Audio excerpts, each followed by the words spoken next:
しました。そして今ドーバルダンやサンノエって言ってみましたが、これはクロアチア語で、こんにちはノエですという意味だそうで、すごい今日のためにいっぱいいっぱい練習してきました。分かってくれた人いますか？分かってくれた、ありがとうございます。そうなんです。クロアチアで、クロアチアをはじめヨーロッパでデビューさせていただくことになりまして、来年暖かくなったらそちらにライブをしに行くことになると思います。そして今日はこのクロアチアのクリスマスパーティーということで、クロアチアの曲を1曲覚えてきましたので聴いてください。クロアチアのアーティストエラの楽曲で「ブラッディ・ミス・ベ」という曲です。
くださったんですけど、ノエさんは来年クロアチアでデビューということなんですけど、今クロアチア語で歌って、こんな感じでクロアチア語で頑張ってデビューしようって感じですか？そうですね、今日はクロアチア語間違いなかったです。覚えた通り歌いました。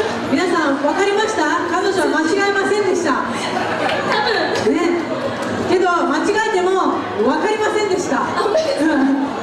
なんでけどはとても素晴らしいと思うので頑張ってください。ありがとうございます。